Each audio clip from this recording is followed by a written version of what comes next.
The sound of gunfire ripped through the quiet afternoon in Prosperity Creek, shattering the peace of the small frontier town nestled in the Arizona Territory.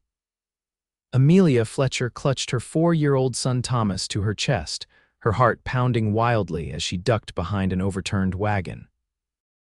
The year was 1878, and what had begun as a simple trip to purchase supplies had turned into a nightmare when a gang of outlaws rode into town, guns blazing and tempers flaring. "Please don't hurt him," Amelia cried out, her voice breaking as one of the outlaws approached, his revolver pointed directly at them. She wrapped her body protectively around Thomas, whose small frame trembled against hers. "He's just a child, please." The outlaw's face, half hidden beneath a filthy bandana, showed no emotion as he cocked his weapon. "Shouldn't have been in the wrong place at the wrong time, lady."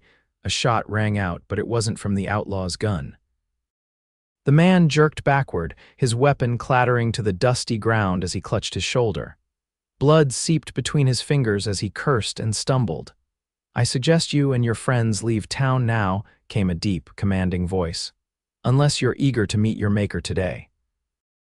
Amelia looked up through tear-filled eyes to see a tall figure silhouetted against the harsh sunlight.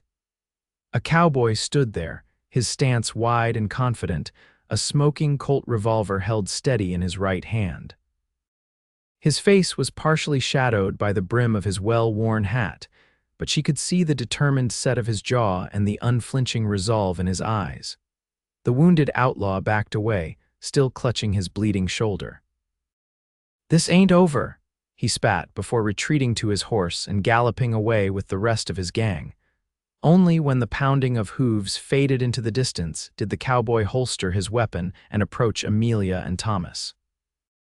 He knelt down beside them, and Amelia could now see his face clearly weathered by sun and wind, with striking blue eyes that somehow managed to look both fierce and gentle simultaneously. "Are you hurt, madam?" he asked, his voice softer now. "No," Amelia whispered, still holding Thomas close. "Thanks to you, we're unharmed."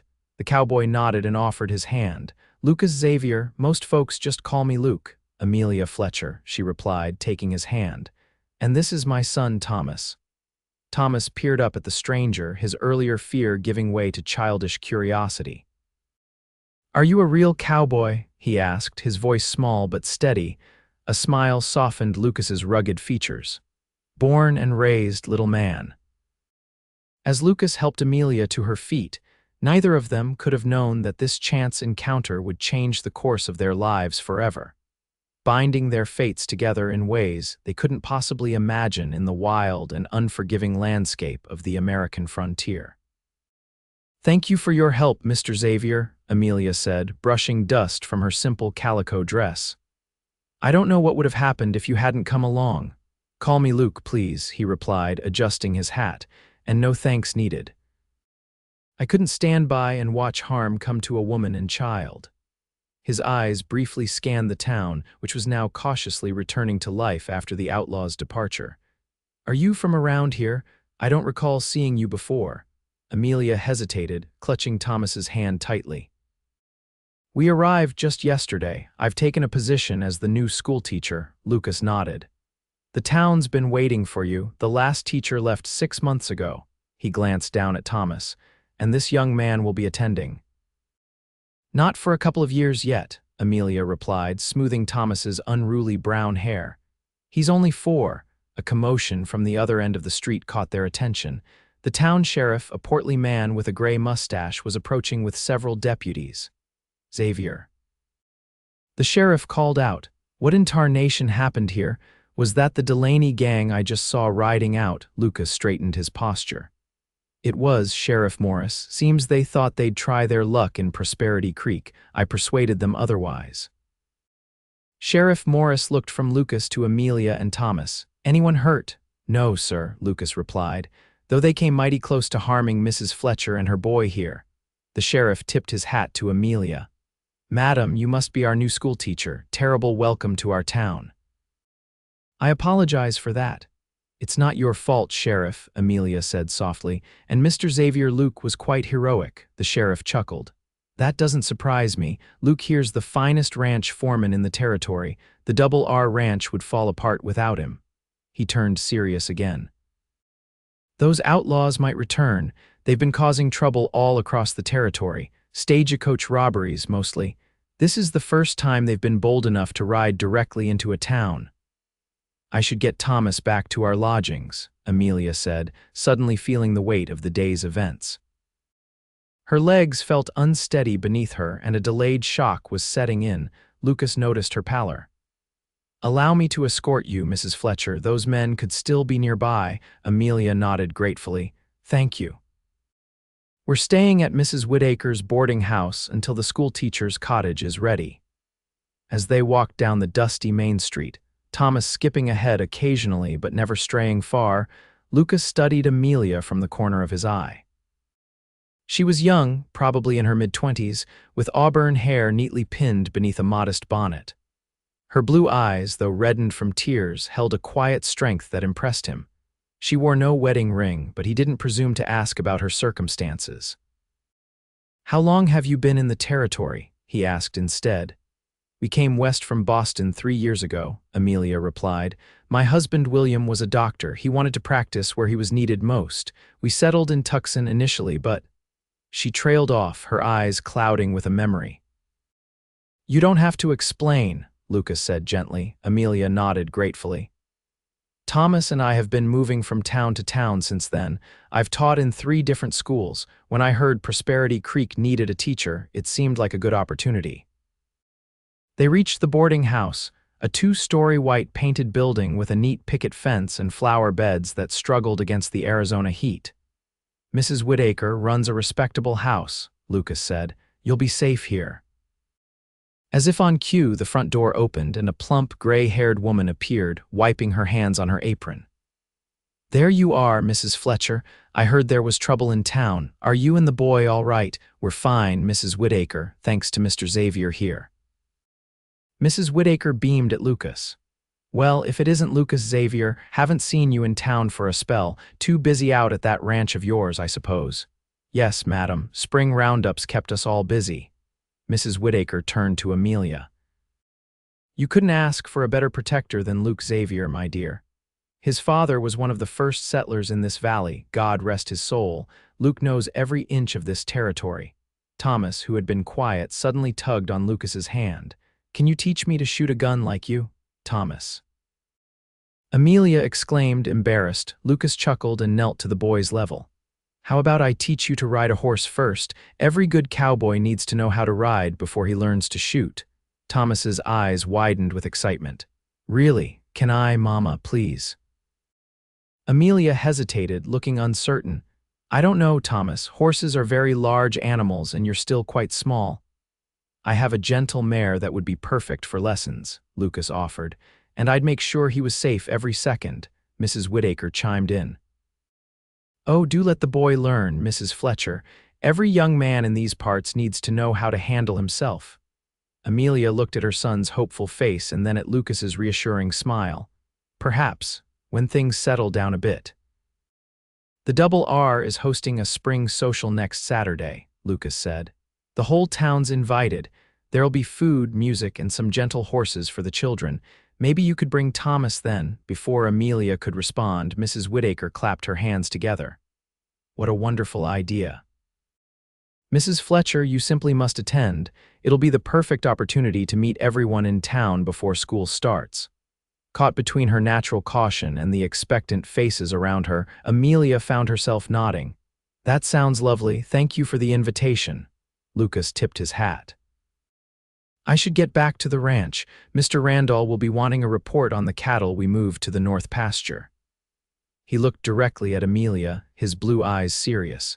"If you need anything at all, send word to the Double R. It's only 5 miles west of town."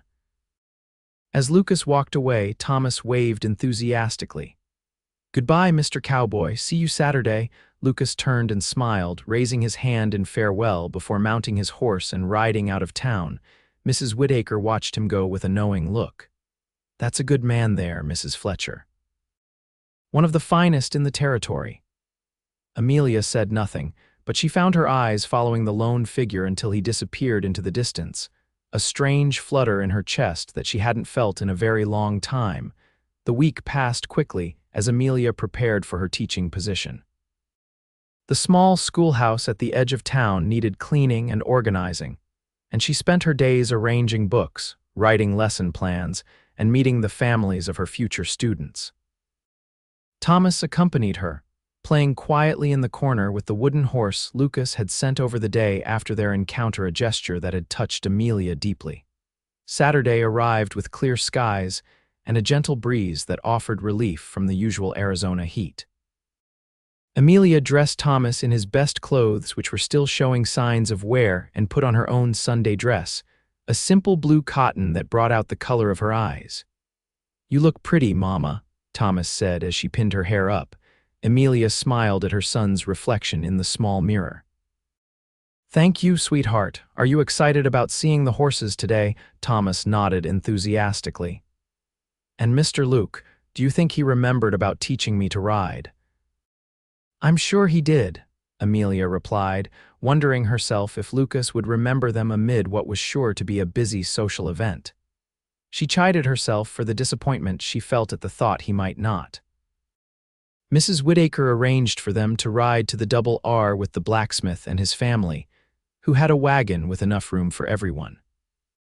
As they traveled the dusty road leading out of town, Amelia felt a growing nervousness that she attributed to the prospect of meeting so many new people at once. The Double R Ranch came into view as they crested a small hill, a sprawling property with a large main house, several outbuildings, corrals, and pastures stretching as far as the eye could see. A stream wound through the property, lined with cottonwood trees that provided welcome shade. Dozens of wagons and horses were already there, with people gathered in festive groups across the grounds. As their wagon pulled up to the main house, Amelia spotted Lucas immediately. He was speaking with an older gentleman, presumably Mr. Randall, the ranch owner, but when he saw their wagon, he excused himself and walked over to greet them. "Mrs. Fletcher, Thomas," he said, tipping his hat. "Welcome to the Double R." Thomas scrambled down from the wagon without waiting for help. "Mr. Luke, did you bring the horse for my lesson?" Lucas laughed, a warm sound that Amelia found herself enjoying. "I did indeed, young man, but first, let me introduce you both to Mr. Randall." The ranch owner was a distinguished-looking man in his 60s with silver hair and a neatly trimmed beard. He greeted Amelia warmly. "Mrs. Fletcher, we're delighted you've come to Prosperity Creek. Our community has sorely missed having a proper teacher." "Thank you, Mr. Randall. I'm looking forward to beginning classes on Monday. Please enjoy yourselves today," Mr. Randall said. "There's plenty of food and we'll have dancing later when the fiddlers arrive." As Mr. Randall moved on to greet other guests, Lucas turned to Thomas. "Ready for that riding lesson I promised?" Thomas's eager nod made both adults smile. Lucas looked to Amelia. "With your permission, of course. Go ahead," she said. "I trust you'll keep him safe." Lucas's expression softened at her words. "I give you my word." Amelia watched as Lucas led Thomas to a small corral where a gentle-looking chestnut mare was tethered. With patient hands, Lucas showed Thomas how to approach the horse, speaking in low, reassuring tones that Amelia couldn't quite hear from where she stood. When he lifted Thomas onto the mare's back, her son's face lit up with a joy that Amelia hadn't seen since before William's death. "He's good with children," came a female voice beside her. Amelia turned to see a young woman about her own age, dressed in a pretty green dress with her blonde hair elegantly arranged. "I'm Rebecca Simmons," the woman said, offering her hand. "My father owns the general store in town." "Amelia Fletcher," she replied, shaking Rebecca's hand. "The new school teacher." "I know," Rebecca smiled. "Everyone's been talking about you. We don't get many new faces in Prosperity Creek, especially not pretty widows with adorable sons." Amelia blushed slightly. "Is it that obvious I'm a widow?" Rebecca's expression turned sympathetic. "Word travels fast in small towns. I hope you don't mind. People here are just curious, not malicious." Amelia nodded, her eyes drifting back to Lucas and Thomas. The cowboy was now leading the mare in a slow circle, one hand on Thomas's back to steady him, the other on the reins. "Luke's quite the catch," Rebecca commented, following Amelia's gaze. "Half the unmarried women in the territory have set their caps for him, but he doesn't seem interested in settling down. Too devoted to this ranch, people say." Before Amelia could respond, Lucas and Thomas returned. The boy was chattering excitedly, his earlier shyness completely gone. "Mama, did you see? I rode a real horse." "I saw, sweetheart. You did wonderfully." Lucas set Thomas down gently. "He's a natural, Mrs. Fletcher. Sits a horse better than some grown men I know." Rebecca greeted Lucas with a warm smile. "Luke, you've been hiding from me. I've barely seen you all day." "Miss Simmons," Lucas nodded politely. "I've been busy making sure everything's running smoothly." "Always the dutiful foreman," Rebecca said, a hint of flirtation in her voice.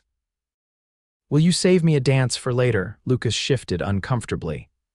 "I'm not much for dancing, Miss Simmons, as you well know," Rebecca pouted playfully. "Not even one, for an old friend?" Lucas glanced at Amelia, an unreadable expression crossing his face. "We'll see." "If you'll excuse me, I need to check on the food preparations." As Lucas walked away, Rebecca sighed. "See what I mean, devoted to duty." She turned to Amelia with a smile that didn't quite reach her eyes.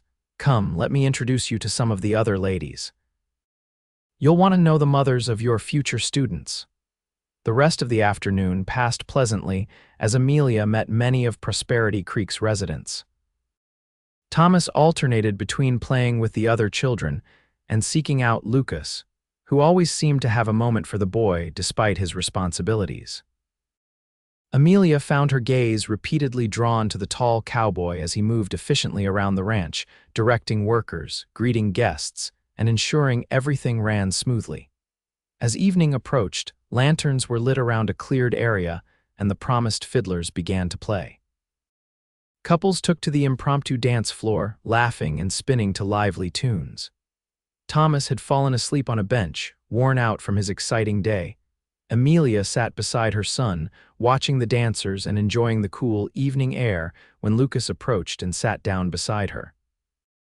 "Has Thomas worn himself out?" he asked, looking at the sleeping boy with a gentle expression. "Completely," Amelia smiled.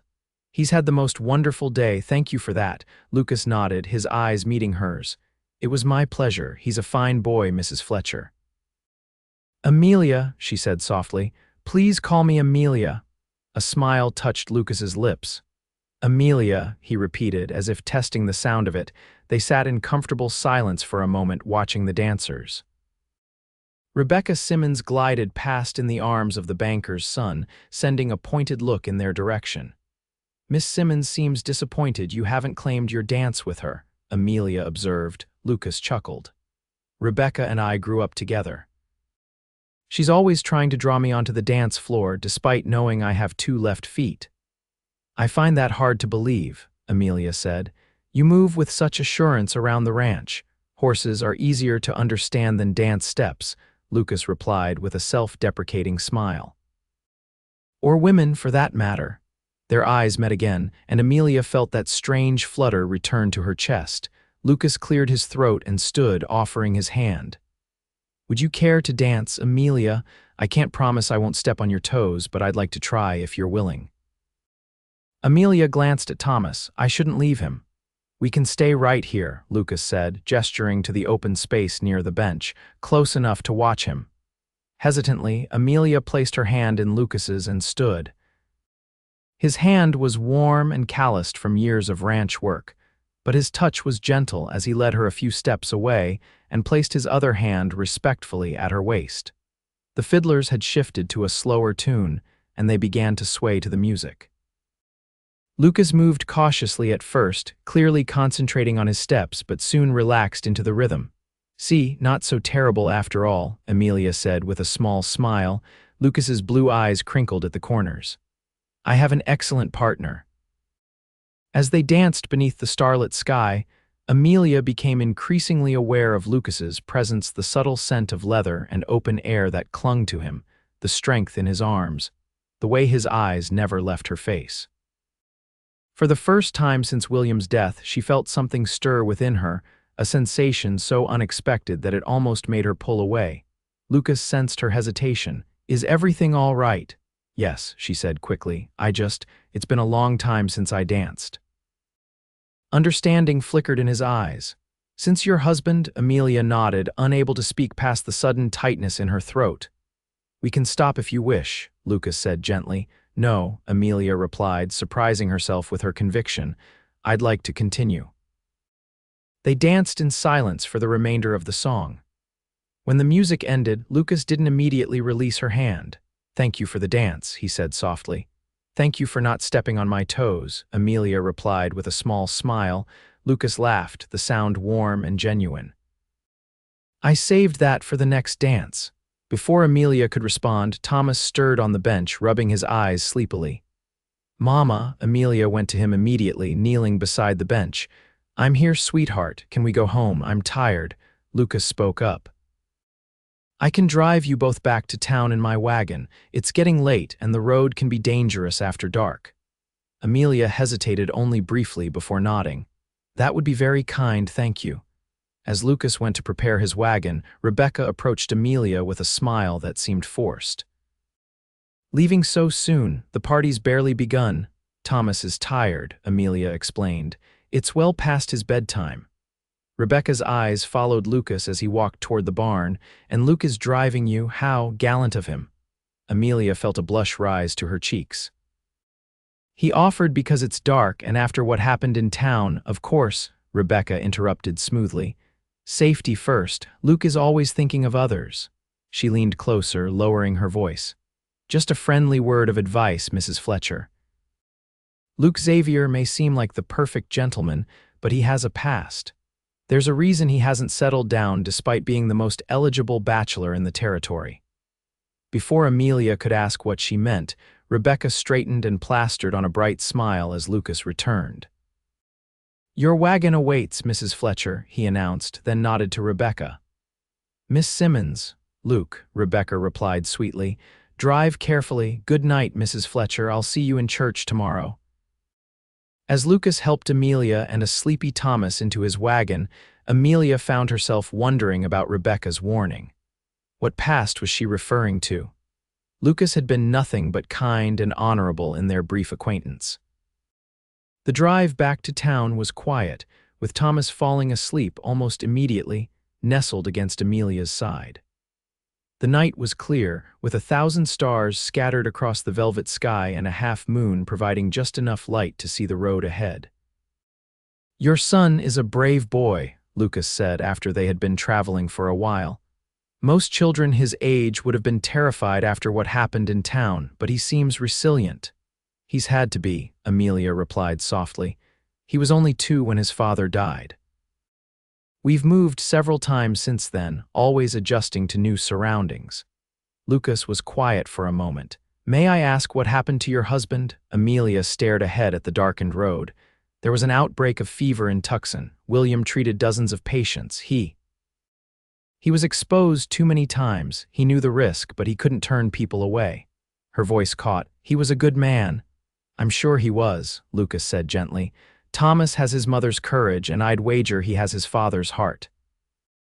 The simple words, spoken with such sincerity, brought tears to Amelia's eyes. She blinked them away quickly, grateful for the darkness. "And you, Luke, have you always lived in Prosperity Creek?" Lucas nodded. "Born and raised on a small homestead about 10 miles from here. My father built it with his own hands when he came west in '49. After the war, I worked for a few years as a trail guide, then came back when he took ill, started working at the Double R after he passed." "I'm sorry about your father," Amelia said. "It was 5 years ago," Lucas replied. "He lived a good, long life." They fell into a comfortable silence until they reached Mrs. Whittaker's boarding house. Lucas brought the wagon to a gentle stop and came around to help Amelia down. Thomas didn't stir as Lucas carefully lifted him from the wagon and carried him up to the front door. Mrs. Whittaker must have been watching for them as she opened the door before they could knock. "There you are. I was beginning to worry." "Thomas fell asleep," Amelia explained in a hushed voice. "Mr. Xavier was kind enough to bring us home." "Straight upstairs, first door on the left." Mrs. Whittaker directed Lucas, who nodded and carried Thomas inside. When Lucas returned downstairs, Mrs. Whittaker had mysteriously disappeared into the kitchen, leaving him and Amelia alone in the small front parlor.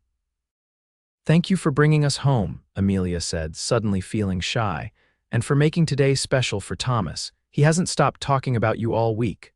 Lucas smiled, his eyes crinkling at the corners in a way that Amelia was beginning to find endearing. "He's a fine boy. Smart, too." "You've done well with him, Amelia." The use of her first name sent an unexpected warmth through her. "Will you be in church tomorrow?" she found herself asking. "I don't usually make it to Sunday services," Lucas admitted. "There's always work to be done at the ranch." "Of course," Amelia said, trying to hide her disappointment. "Well, thank you again for everything." Lucas hesitated, then spoke quickly, as if afraid he might lose his nerve. "The school term starts Monday. Perhaps I could stop by after classes one day this week to see how Thomas is getting on." Amelia's heart skipped a beat. He would like that very much. "And you?" Lucas asked softly. "Would you like that too?" Meeting his steady gaze, Amelia nodded. "Yes, I would." A smile spread across Lucas's face. "Then I'll see you next week, Amelia Fletcher." After Lucas left, Amelia stood at the window watching his wagon disappear down the street, a strange mixture of excitement and trepidation filling her heart. It had been 3 years since William's death, 3 years of focusing solely on Thomas and their survival. The idea of feeling something for another man was both thrilling and frightening. As she climbed the stairs to check on her son, Amelia remembered Rebecca's warning about Lucas having a past. Whatever it was, she decided, everyone had a history. What mattered was the man. Lucas was now the man who had protected her and Thomas from danger, who had shown such kindness to her son, who had looked at her tonight as if she were something precious. For the first time in a very long time, Amelia Fletcher went to sleep with hope blooming in her heart. Monday morning dawned bright and clear, perfect for the first day of school. Amelia arrived early, straightening desks and writing a welcome message on the blackboard. Mrs. Whittaker had agreed to watch Thomas during school hours until he was old enough to attend. The children began arriving shortly after 8 o'clock, accompanied by parents eager to meet the new teacher. Amelia greeted each family warmly, making mental notes about her students and their circumstances. Just before the school bell rang, Rebecca Simmons arrived with 2 children in tow. "Mrs. Fletcher, these are my younger siblings, Joseph and Mary. I've been tutoring them at home, but Father thought they should attend proper school now that we have a qualified teacher." "Welcome, Joseph, Mary," Amelia said, smiling at the children. "I'm very happy to have you join us." Rebecca lingered after sending her siblings to find seats. "I hope you and Thomas got home safely Saturday night." "Yes, thank you. Mr. Xavier was very kind to drive us." Rebecca's smile tightened almost imperceptibly. "Yes, Luke can be quite the gentleman when he chooses." She lowered her voice. "Did he mention anything about his past?" Amelia straightened her shoulders. "No, and I didn't ask. Everyone is entitled to their privacy, Miss Simmons." "Of course," Rebecca said smoothly. "I just thought you should know, being new to town. Luke was engaged once to a girl from Tucson. Very sudden engagement, very sudden breaking it off." "There were rumors." The school bell rang before Amelia could respond, saving her from having to reply. With a final meaningful look, Rebecca departed, leaving Amelia unsettled as she turned to face her class of 20 students ranging from 6 to 16 years of age. Despite the disturbing conversation with Rebecca, Amelia found herself enjoying her first day of teaching at Prosperity Creek. The children were eager to learn, and she quickly established a rapport with most of them.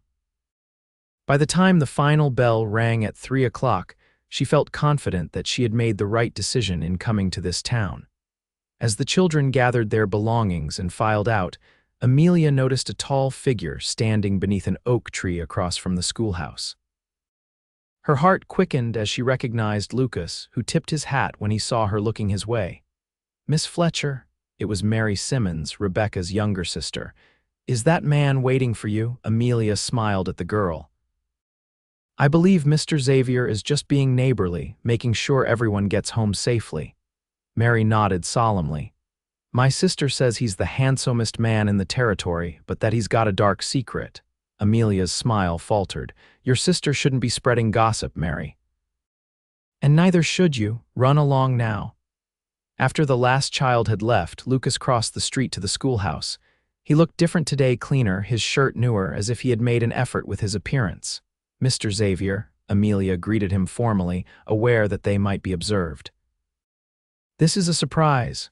I was in town on ranch business, Lucas explained. Thought I'd see how your first day went. Very well, thank you. Amelia hesitated, then added, Would you like to come in for a cup of coffee? I was just about to make some. Lucas looked pleased by the invitation. I'd like that very much. Inside the schoolhouse, Amelia busied herself with the small stove in the corner while Lucas looked around the one-room school with interest. You've made this place look nice, he observed. The last teacher kept it bare as a prison cell. Amelia smiled as she handed him a cup of coffee. I believe a pleasant environment encourages learning. I've ordered some maps and a globe from Tucson. They should arrive next month. They sat on two of the student benches, slightly awkward in the small seats designed for children. Lucas sipped his coffee, looking thoughtful. I wanted to ask you something, he said finally. There's to be a town council meeting this Friday evening about the Delaney gang. They've hit 2 more stagecoaches since they rode through town. The sheriff thinks they might be setting up a permanent camp somewhere in the territory. Amelia felt a chill at the mention of the outlaws. What does this have to do with me? The sheriff would like you to attend to give your account of what happened. I know it might be difficult to relive, but it could help us protect the town. Amelia nodded slowly. Of course I'll come. Should I bring Thomas? Lucas shook his head. No need to make the boy remember that day. Perhaps Mrs. Whittaker could watch him. I'm sure she would. Amelia set her cup down. Luke, may I ask you something personal? A wariness entered his eyes, but he nodded. I've heard. That is, someone mentioned you were once engaged. Lucas's expression hardened. Rebecca Simmons has been talking, I see. She mentioned it, yes. Lucas stood and walked to the window, his back to Amelia. For a long moment he was silent, and Amelia feared she had overstepped. I'm sorry, she said quickly. It's none of my business. No, Lucas said, turning to face her.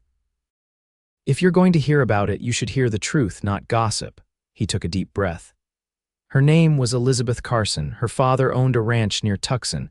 We met at a cattle auction 5 years ago, right after my father died. It was a difficult time for me. She was vibrant, beautiful. We courted for just a month before I proposed. Lucas returned to the bench but didn't sit. 2 weeks before the wedding, I found her with another man, my best friend since childhood. She told me she'd never loved me, that she'd only accepted my proposal because her father was pressuring her to marry. She said. He paused, pain flashing across his face.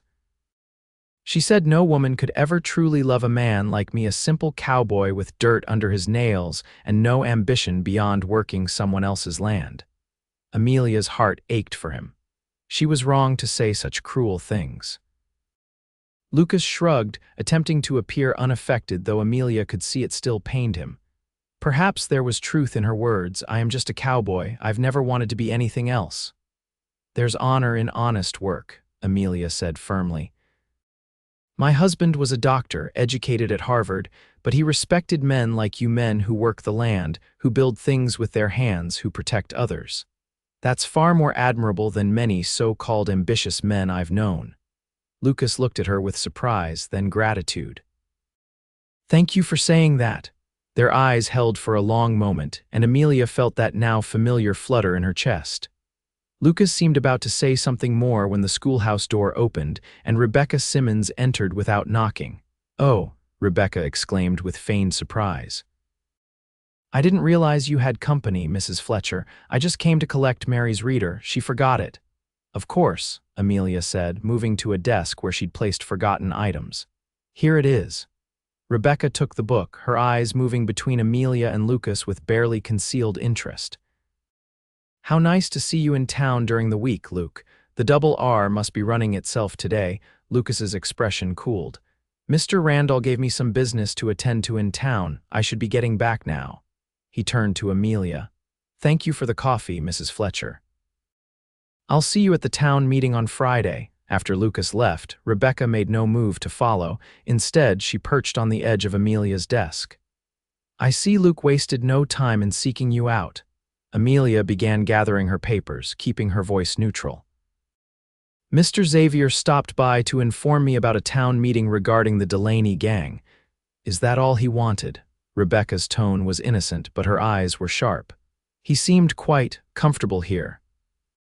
"Miss Simmons," Amelia said firmly, "I appreciate your concern, but my friendship with Mr. Xavier is my own affair." Rebecca's eyebrows rose at the word friendship, but she stood and moved toward the door. "Of course, I just wouldn't want to see you hurt. Luke Xavier has broken hearts before." After Rebecca left, Amelia sat heavily in her chair, troubled by the conversation. Was Rebecca truly concerned for her welfare, or was there another motive behind her warnings? And why did Lucas's past matter so much to her after such a short acquaintance? These questions occupied Amelia's thoughts as she walked to Mrs. Whittaker's to collect Thomas. Her son greeted her with an excited hug and immediately began chattering about his day. "Mrs. Whittaker showed me how to make biscuits, and I fed the chickens all by myself." "That's wonderful, sweetheart," Amelia said, grateful for the distraction from her confused feelings. "And Mr. Luke came by," Thomas added, his eyes bright with excitement. Amelia stopped short. "Mr. Xavier was here before he went to see you," Thomas replied.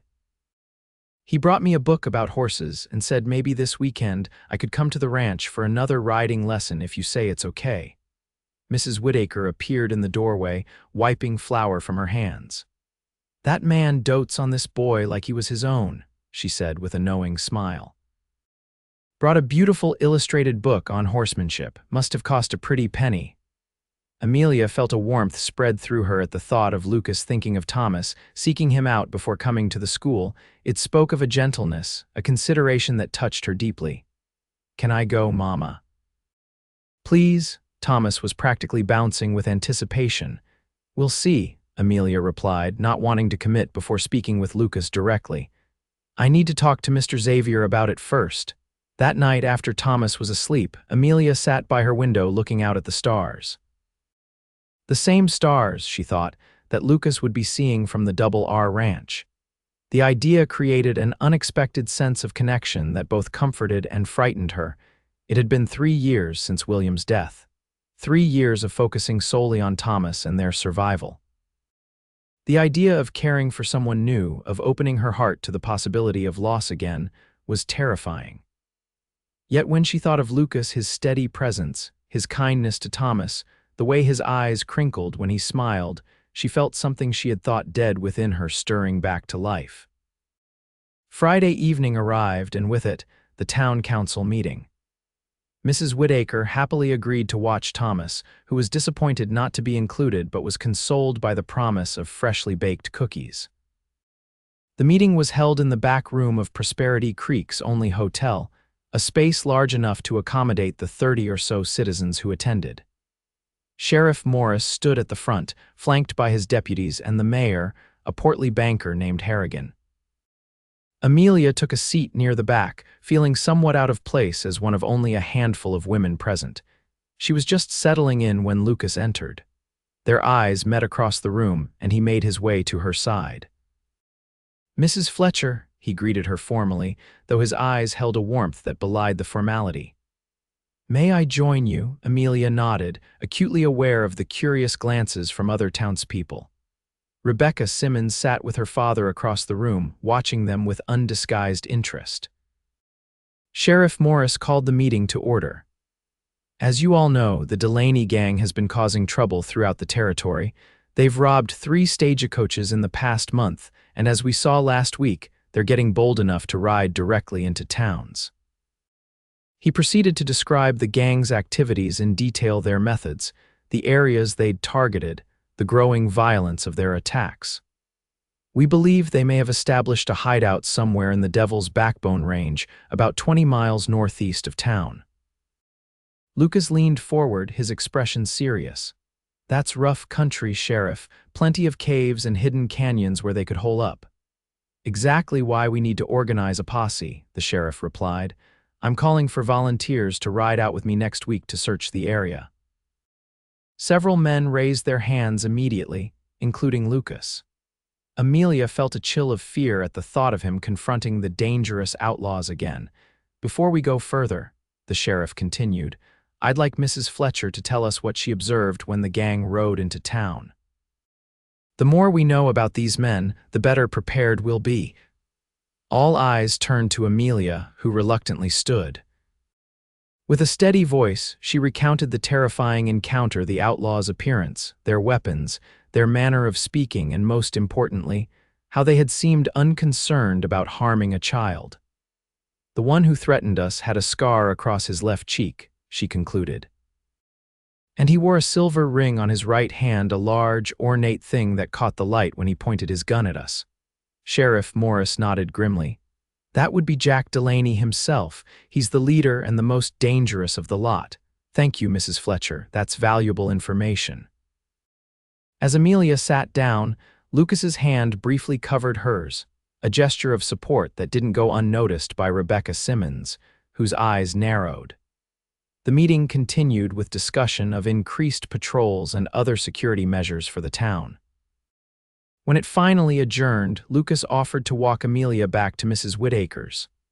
"Are you really going to join that posse?" Amelia asked as they stepped out into the cool night air. Lucas nodded. "I know those mountains better than most. I can help. It's dangerous," Amelia said softly. "Those men, they wouldn't hesitate to kill. Neither would I if it meant protecting innocent people." Lucas's voice was firm. "I can't stand by while they threaten this town, threaten people I care about."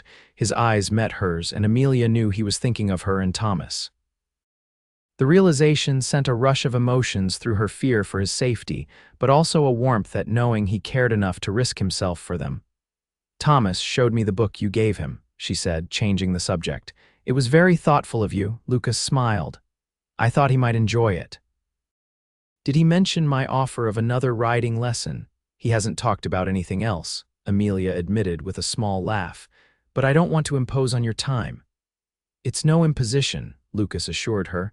"In fact, I was hoping both of you might come to the ranch on Sunday after church." Mr. Randall suggested it himself. He'd like to meet Thomas properly. Amelia hesitated only briefly before nodding. "We'd be delighted." They had reached Mrs. Whittaker's boarding house, and Lucas stopped at the gate. In the silver moonlight, his features were cast in gentle shadow, his eyes bright as they studied her face. "Amelia," he said softly, "I want you to know that I understand your caution. You have Thomas to think about and you've been through much hardship. I respect that. But I also want you to know that my interest in you, in both of you, is sincere." Amelia's heart pounded in her chest. "Luke," he held up a hand. "You don't need to say anything now. I just wanted you to know where I stand before I ride out with that posse, just in case." "Don't say that," Amelia whispered, a flash of fear coursing through her. "Don't talk as if you might not return." Lucas's expression softened. "I'll be careful, I promise, for Thomas's sake." He paused, then added more quietly, "and for yours if you'll allow it." Impulsively, Amelia reached out and touched his arm. "Be safe, Luke, please." For a moment, Lucas looked as if he might step closer, might take her in his arms. Instead, he gently covered her hand with his own, then stepped back. "I'll see you Sunday," he said. "Good night, Amelia." As she watched him walk away, Amelia realized with startling clarity that Lucas Xavier had come to mean far more to her than she had been willing to admit, even to herself. The thought of him facing danger filled her with a dread that went beyond concern for a friend. Sunday couldn't come quickly enough. The church service seemed interminable to both Amelia and Thomas, who kept fidgeting in anticipation of their visit to the Double R Ranch. When the final hymn was sung and the congregation dismissed, they found Lucas waiting outside with his wagon. "Mr. Luke," Thomas exclaimed, running to greet him. "Are we going to the ranch now? Can I ride the chestnut mare again?" Lucas laughed, ruffling the boy's hair. "Hello to you too, young man. Yes, we're going to the ranch now, and yes, Penny is waiting for you. She's missed her favorite rider." Thomas beamed with pride as Lucas helped him into the wagon. Amelia followed, acutely aware of the curious glances from other churchgoers, particularly Rebecca Simmons, who stood with her family watching the scene with ill-concealed disapproval. The ride to the Double R was filled with Thomas's excited chatter. Lucas answered each question patiently, occasionally glancing at Amelia with a warmth that made her cheeks flush. She found herself studying his profile, the strong line of his jaw, the slight crinkles at the corners of his eyes that spoke of years in the sun, the way his hands held the reins with confident ease. When they arrived at the ranch, Mr. Randall was waiting on the porch of the main house. He greeted Amelia warmly and made a show of solemnly shaking Thomas's hand, treating the boy with a respect that clearly delighted him. "Luke tells me you're quite the horseman, young Thomas," Mr. Randall said. "I thought perhaps after lunch you might like to see our new foals." "We had 3 born just last month." Thomas's eyes widened with excitement. "Real baby horses? Can I touch them?" "If their mamas allow it," Mr. Randall replied with a wink. "Now, Mrs. Fletcher, I hope you'll join me for lunch. My housekeeper, Mrs. Perkins, has prepared quite a feast, and she'll be terribly disappointed if we don't do it justice." Lunch was served in the ranch house's spacious dining room, a surprisingly elegant space with heavy oak furniture and fine china that spoke of Mr. Randall's prosperity. The conversation flowed easily, with Mr. Randall sharing stories of the early days of the Arizona Territory that fascinated both Amelia and Thomas. After the meal, Mr. Randall suggested he take Thomas to see the foals while Lucas showed Amelia around the ranch. Thomas happily went with the older man, leaving Amelia and Lucas alone for the first time that day. "Mr. Randall seems quite taken with Thomas," Amelia observed as they walked toward the stables. Lucas nodded, a slight smile playing at his lips. He never had children of his own. "His wife died young and he never remarried. I think he enjoys having a child around the ranch again." "And you?" Amelia asked softly. "Do you enjoy having Thomas around?" Lucas stopped walking and turned to face her, his expression serious. "I enjoy having both of you around, Amelia." "More than I probably should admit." Amelia's heart quickened at his words and the intensity in his eyes.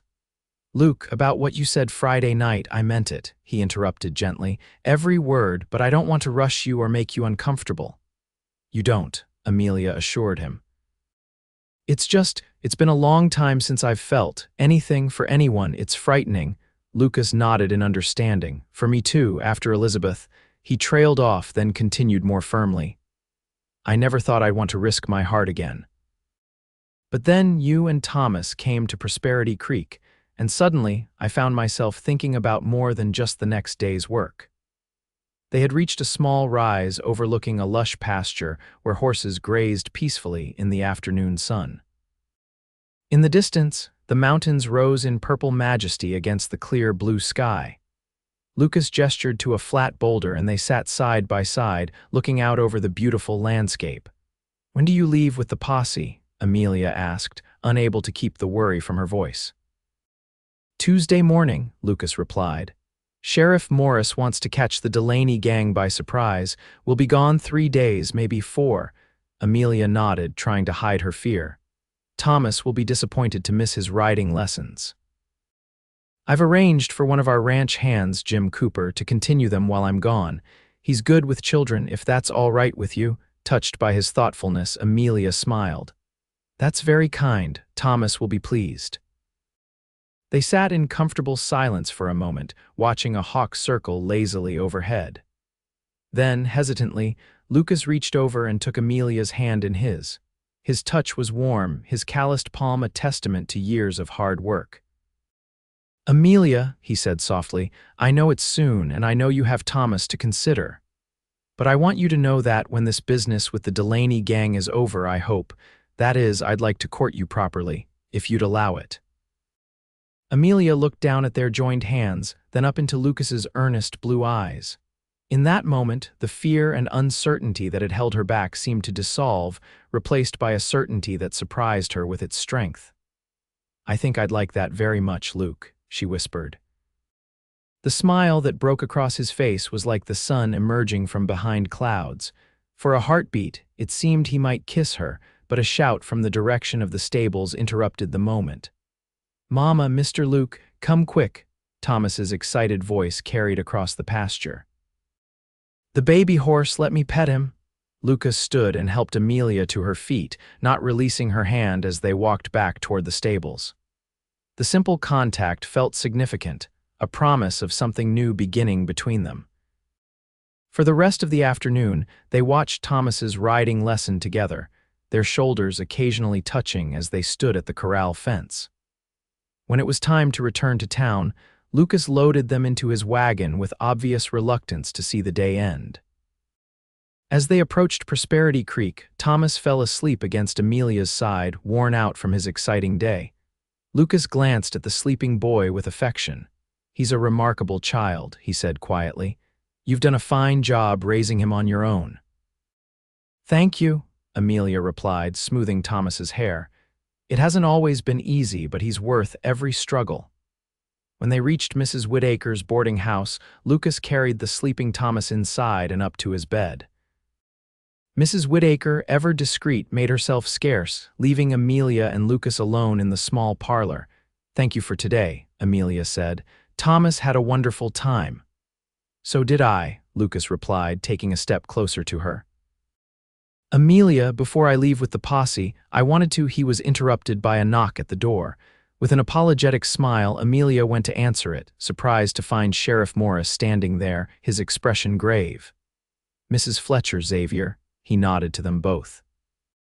"Sorry to disturb you, but there's been a change of plans. The Delaney gang hit another stagecoach this afternoon, just 15 miles from town. 2 passengers were killed."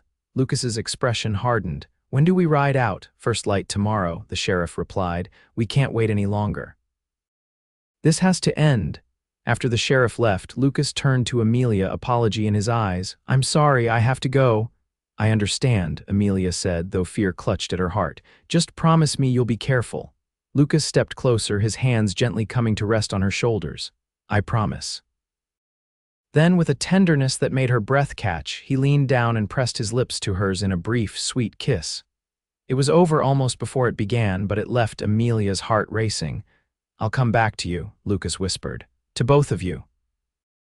As he walked away into the gathering dusk, Amelia touched her fingers to her lips, still feeling the warmth of his kiss. Despite her fear for his safety, a quiet joy blossomed within her at the promise their brief embrace had held. The next 3 days were the longest of Amelia's life. She taught her classes with as much enthusiasm as she could muster, but her thoughts constantly strayed to Lucas and the danger he faced. Thomas asked about him daily, wondering when he would return for their next riding lesson. On the afternoon of the 3rd day, as school was dismissing, Amelia heard a commotion in the street. Looking out the window, she saw a group of riders entering town, led by Sheriff Morris. Her heart leaped at the sight of Lucas among them, apparently unharmed. But as the riders drew closer, she realized something was wrong. Several men were slumped in their saddles, clearly injured. Lucas was supporting one such man, his own shirt stained with what appeared to be blood. Without thinking, Amelia rushed outside, instructing the remaining students to go straight home. She reached the street just as the riders were dismounting in front of the doctor's office. "Luke," she called out, hurrying toward him. He turned at the sound of her voice, his face lighting up despite the exhaustion evident in every line of his body. "Amelia, you're hurt," she said, noticing the blood stain on his shirt more clearly now. "Not mine," he assured her, helping another man down from his horse. "Cooper took a bullet in the shoulder. We need to get him to the doctor." Amelia immediately moved to help, supporting Cooper's other side as they guided him into the doctor's office. Only when the injured man was safely in the doctor's care did Lucas step outside with Amelia. "What happened?" she asked, her eyes scanning him for any sign of injury despite his assurance. "We found their hideout," Lucas explained, his voice weary. "Just where we thought, in the Devil's Backbone, there was a shootout. We captured 3 of them, but Jack Delaney and 2 others escaped." "But you're safe," Amelia whispered, resisting the urge to touch him, to reassure herself that he was really there, whole and unharmed. Lucas's eyes softened as they met hers. "I promised I'd come back, didn't I?" Before Amelia could respond, Sheriff Morris emerged from the doctor's office. Xavier, we need to get these prisoners secured in the jail. Can you help? With an apologetic look at Amelia, Lucas nodded. Of course, Sheriff, I'll be right there. He turned back to Amelia. I need to help with this, but afterward, I understand, Amelia said. Thomas and I will be at Mrs. Whittaker's. Lucas smiled, his eyes conveying what he couldn't say in the middle of the street with half the town watching. I'll come by as soon as I can. It was nearly dark when Lucas finally knocked on Mrs. Whittaker's door. Thomas had already been put to bed, disappointed that he couldn't stay up to hear about the posse's adventure. Mrs. Whittaker, with her uncanny sense of timing, announced that she needed to check on something in the kitchen, leaving Amelia and Lucas alone in the parlor. The moment they were alone, Lucas closed the distance between them in 2 strides and gathered Amelia into his arms. She went willingly, her own arms wrapping around his waist as she pressed her face against his chest, listening to the steady beat of his heart. I was so worried, she admitted, her voice muffled against his shirt. Lucas's arms tightened around her. I thought of you every moment, he said softly. Of you and Thomas, it gave me something to come back for. Amelia looked up at him, touched by his words. In the soft lamplight, his face showed the strain of the past day's stubble darkened his jaw, and shadows lurked beneath his eyes, but he was still the most handsome man she had ever seen. Slowly, giving her time to pull away if she wished, Lucas lowered his head and kissed her. Unlike their first brief kiss, this one lingered, deep and sweet, conveying all the emotions neither was quite ready to put into words. Amelia's hands moved up to his shoulders, then to the nape of his neck, feeling the softness of his hair against her fingers. When they finally parted, both slightly breathless, Lucas rested his forehead against hers. I've been wanting to do that since the first day I saw you, he confessed. Even with a frightened woman and child hiding behind a wagon, Amelia teased gently. Lucas smiled. Especially then. You were so brave protecting Thomas. I admired that immediately. He stepped back slightly, though he kept hold of her hands. I should go. It's late, and I haven't slept much these past days, but I wanted to see you to tell you that Jack Delaney is still out there. The sheriff thinks he might leave the territory now that his gang is broken up, but until we know for sure, I want you and Thomas to be extra careful. Amelia nodded, a chill running through her at the thought of the outlaw still at large. We will be. You should rest. You look exhausted. I'll come by tomorrow, Lucas promised. I want to tell Thomas all about the adventure, the part suitable for young ears anyway.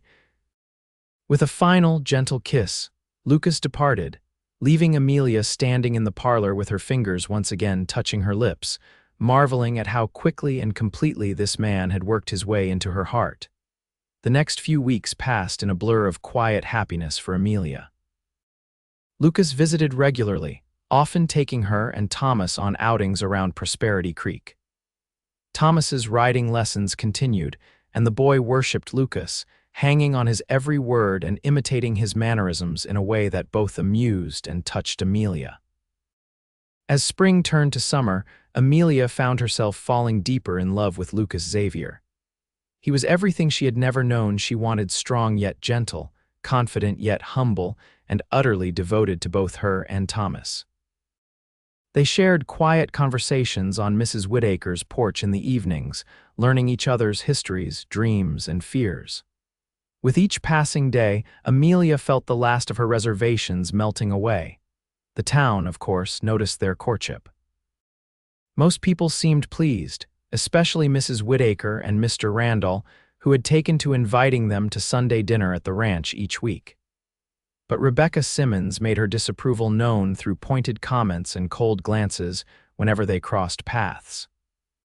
She's jealous, Mrs. Whittaker explained one evening after Rebecca had made a particularly cutting remark about widows who waste no time finding new husbands within Amelia's hearing at the general store. She's had her eye on Luke for years, but he's never shown her the slightest interest. Amelia tried not to let Rebecca's attitude bother her, focusing instead on her growing relationship with Lucas and the joy it brought to her and Thomas's lives. One warm evening in late June, Lucas invited Amelia for a ride, just the two of them. Mrs. Whittaker happily agreed to watch Thomas, giving Amelia a knowing wink that made her blush. Lucas took her to a beautiful spot by the creek that ran through the Double R property.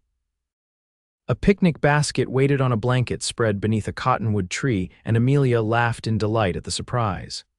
"Did Mrs. Perkins help you with this?" she asked as they sat down on the blanket. Lucas feigned offense. "I'll have you know I prepared this entire meal myself." "Well, except for the biscuits, and the fried chicken, and the apple pie." Amelia laughed again, the sound carrying across the water. "So essentially you packed the basket and carried it here," Lucas added with a grin. "That counts for something, doesn't it?" As they ate, they talked easily about everything and nothing. Thomas's progress with his riding, the end of the school term approaching, Lucas's work on the ranch. As the sun began to set, painting the sky in brilliant oranges and pinks, Lucas grew quieter, a nervous energy about him that Amelia hadn't seen before. Finally, as they watched the first stars appear overhead, Lucas took her hand. "Amelia, there's something I've been wanting to ask you." Her heart began to race as she turned to face him. "Yes," Lucas took a deep breath. "These past months have been the happiest of my life. You and Thomas, you've brought something into my world that I never thought I'd have, a sense of family, of belonging, of home." He shifted to one knee beside the blanket, still holding her hand. "Amelia Fletcher, I love you. I love Thomas too, as if he were my own son. I want to spend the rest of my life with both of you, if you'll have me. Will you marry me?" Tears filled Amelia's eyes, happy tears that spilled down her cheeks as she nodded. "Yes," she whispered. "Yes, Luke, I'll marry you." Lucas's face broke into the most beautiful smile she had ever seen. From his pocket, he produced a small velvet box and opened it to reveal a simple but elegant gold ring with a small diamond. "It was my mother's," he explained as he slipped it onto her finger. "My father gave it to her when they came west to start their new life together." "It's perfect," Amelia said, admiring the way it caught the last rays of the setting sun. Lucas drew her into his arms then, kissing her with a passion that took her breath away. When they finally parted, both breathing heavily, he rested his forehead against hers. "I should take you back before Mrs. Whittaker sends out a search party." Amelia laughed softly. "She's probably already planning the wedding." "About that," Lucas said, helping her to her feet. "I was thinking maybe next month." "I know it's soon, but next month sounds perfect," Amelia interrupted with a smile. "I don't want to wait either." As they rode back to town, Amelia leaned against Lucas's strong back, her arms around his waist and her cheek pressed between his shoulder blades. She had never felt so happy, so complete as she did in that moment. When they reached Mrs. Whittaker's, Thomas was still awake despite the late hour, his face pressed against the parlor window. The moment they stepped inside, he ran to them. "Did you ask her? Did she say yes?" he demanded, looking up at Lucas with wide, excited eyes. Lucas laughed, ruffling the boy's hair. "You knew about this, did you?" Thomas nodded solemnly. "Mr. Luke asked my permission to marry you, Mama. I said yes because he promised to teach me to rope a calf." Amelia raised an eyebrow at Lucas, who had the grace to look slightly abashed. "There might have been some negotiation involved," he admitted. Mrs. Whittaker appeared from the kitchen, beaming. "Well, don't keep us in suspense." Amelia held out her hand, displaying the ring. "We're getting married next month." Mrs. Whittaker clasped her hands together in delight. "Oh, how wonderful. We must start planning immediately. The church, the dress, the reception, so much to do." As Mrs. Whittaker bustled about, already making lists in her head, Lucas pulled Amelia and Thomas into a warm embrace. "My family," he murmured against Amelia's hair. "My future." The news of their engagement spread quickly through Prosperity Creek. Most people offered hearty congratulations, though Rebecca Simmons made a point of commenting loudly in the general store that some men never learn from their mistakes, a barb that Amelia chose to ignore. The following weeks were a whirlwind of preparations. Mr. Randall insisted on hosting the reception at the Double R Ranch and refused to hear any arguments against it. Mrs. Whittaker and several other ladies from town took charge of the wedding arrangements, leaving Amelia somewhat bemused by their enthusiasm but grateful for their help. Thomas was to be Lucas's best man, a role he took very seriously, practicing his duties with solemn concentration. Amelia had asked Rebecca's younger sister, Mary, to be her bridesmaid, a gesture of goodwill that seemed to soften Rebecca's attitude slightly, though she still maintained a cool distance. The school term ended, giving Amelia more time to prepare for the wedding and their future life together. Lucas had begun building an addition to his small house on the Double R property, 2 new bedrooms, and an expanded kitchen that would give them plenty of space as a family. Everything was proceeding smoothly until, 2 weeks before the wedding, disaster struck. Amelia and Thomas were returning from a final fitting of their wedding clothes when they heard gunshots from the direction of the bank. Before Amelia could react, a man on horseback came galloping down the street, a bandana covering the lower half of his face. She instinctively pulled Thomas against a building out of the way of the charging horse. As the rider passed, he glanced in their direction, and Amelia felt her blood freeze. Though half hidden by the bandana, she recognized the face, the scar across the left cheek, the cold eyes. Jack Delaney. The outlaw reined in his horse so suddenly that it reared, nearly throwing him. For a terrifying moment his gaze locked with Amelia's, recognition dawning in his eyes. "You," he snarled. Amelia pushed Thomas behind her, backing away slowly. "Thomas, run to Mrs. Whittaker's, now." Thomas hesitated, clearly scared. "Mama, go, Thomas, run." As Thomas took off down the street, Delaney dismounted, his gun trained on Amelia. "You're the woman who helped identify my men," he said, his voice cold with fury. "Thanks to you, 3 of my boys are headed for the territorial prison." "The sheriff is coming," Amelia said, trying to keep her voice steady. "You won't get away this time." Delaney laughed, a harsh sound without humor. "I ain't planning on getting caught, lady, but I am planning on leaving a message for that cowboy of yours. Eye for an eye, you might say." He cocked his gun, and Amelia closed her eyes, a silent prayer for Thomas's safety, her final thought. Then a shout from down the street. "Delaney, drop your weapon." Amelia's eyes flew open to see Lucas approaching, his own gun drawn and aimed at the outlaw. His face was a mask of controlled fury, his eyes hard as flint. Delaney turned slightly, keeping his gun on Amelia but addressing Lucas. "Well, if it ain't the hero Cowboy, come to save your lady love again. I won't tell you twice," Lucas said, his voice deadly calm. "Drop your weapon and step away from her," Delaney smirked. "Or what? You'll shoot me. I've got a gun on your woman, Cowboy. You fire and she dies too." Amelia could see Lucas calculating, his eyes flicking between her and Delaney, measuring distances and angles. She knew he was an excellent shot. He had demonstrated his skill on several occasions at the ranch, but even he couldn't guarantee Delaney wouldn't get off a shot if he fired. "Please don't hurt him," Amelia suddenly called out to Delaney, drawing his attention back to her. "He's just doing his job, protecting the town," Delaney sneered. "Begging for your man, that's touching, won't save him though." In the moment Delaney's focus shifted to Amelia, Lucas moved with lightning speed. His shot rang out and Delaney's gun went flying from his hand, a red stain blooming on his wrist. Before the outlaw could recover, Lucas was on him, driving him to the ground with the force of his tackle. Sheriff Morris and his deputies arrived seconds later, taking custody of the cursing, bleeding Delaney. Only when the outlaw was securely handcuffed did Lucas rush to Amelia's side. "Are you hurt? Where's Thomas?" he asked, his hands gently checking her for injuries. "I'm fine," Amelia assured him, though she was shaking. "Thomas ran to Mrs. Whittaker's when I told him to." Relief washed over Lucas's face. He pulled her into a fierce embrace, his heart pounding against her cheek. "When I heard the shots and saw Delaney with his gun on you, I thought," his voice broke. "I can't lose you, Amelia, either of you." "You won't," she promised, clinging to him. "We're safe now, thanks to you." They went immediately to Mrs. Whittaker's, where they found Thomas safe but frightened. The moment he saw them, he launched himself into their arms, sobbing with relief. "I was so scared," he cried. "I thought the bad man was going to hurt you, Mama." "I'm fine, sweetheart," Amelia soothed, holding him close.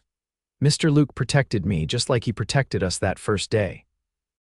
Thomas looked up at Lucas with adoration, You're a real hero, just like in my books. Lucas knelt to the boy's level. I was scared too, Thomas. Scared of losing you and your mama. That's what being brave is, doing what needs to be done even when you're afraid. That night, after Thomas had finally fallen asleep, exhausted from the day's trauma, Amelia and Lucas sat together on Mrs. Whittaker's porch swing. Lucas held Amelia's hand, his thumb absently tracing circles on her palm. "I've been thinking," he said after a long silence. "Maybe we should move up the wedding. After today, I don't want to wait another day to make you and Thomas my family officially." Amelia leaned her head against his shoulder. "Mrs. Whittaker would have a fit if we changed all the arrangements now," she said with a small smile.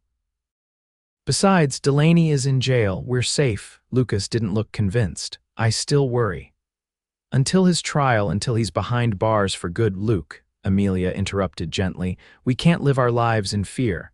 Thomas and I have done that for too long already. I want our wedding day to be perfect, not rushed because of Jack Delaney." Lucas sighed, then nodded. "You're right, as usual." He pressed a kiss to the top of her head. "2 more weeks and you'll be Mrs. Xavier." "Mrs. Amelia Xavier," Amelia mused. "I like the sound of that." The day of the wedding dawned clear and beautiful, with a gentle breeze that carried the scent of wildflowers across the valley. The small church in Prosperity Creek was decorated with white ribbons and flowers from Mrs. Whittaker's garden. Every seat was filled as the entire town turned out for the event. In the small anteroom of the church, Amelia stood before a mirror, hardly recognizing herself in the beautiful ivory gown that Mrs. Randall had insisted on ordering from San Francisco as a wedding gift. Her auburn hair was arranged in an elegant coiffure with small white flowers woven throughout, and a simple veil fell from a pearl comb at the crown of her head. Mary Simmons, looking pretty in a pale blue dress, helped adjust Amelia's veil. "You look beautiful, Mrs. Fletcher," she said shyly. "Mr. Xavier is going to be speechless." "Thank you, Mary," Amelia replied with a smile, "and thank you for being my bridesmaid. It means a lot to me." A knock at the door preceded Mrs. Whittaker's entrance. She stopped short at the sight of Amelia, her eyes filling with tears. "Oh, my dear. You are a vision." "Don't make me cry," Amelia warned with a watery laugh. "I've only just stopped." Mrs. Whittaker dabbed at her eyes with a handkerchief. "I can't help it. You've become like a daughter to me these past months. Seeing you so happy after all you've been through, it's a blessing." Another knock, and Mr. Randall appeared at the door, handsome in a formal suit with his silver hair neatly combed. In the absence of any family, Amelia had asked him to give her away, a request that had clearly moved the older man deeply. "It's time, my dear," he said, offering his arm. "That impatient cowboy of yours is about to wear a hole in the church floor with his pacing." Amelia took a deep breath, then placed her hand on Mr. Randall's arm. "I'm ready." As the church doors opened and the small orchestra began to play, Amelia's eyes immediately found Lucas standing at the altar. He was devastatingly handsome in a new black suit, his usually unruly hair tamed for the occasion. But it was his expression that took her breath away, a look of such love, such wonder, that it brought fresh tears to her eyes.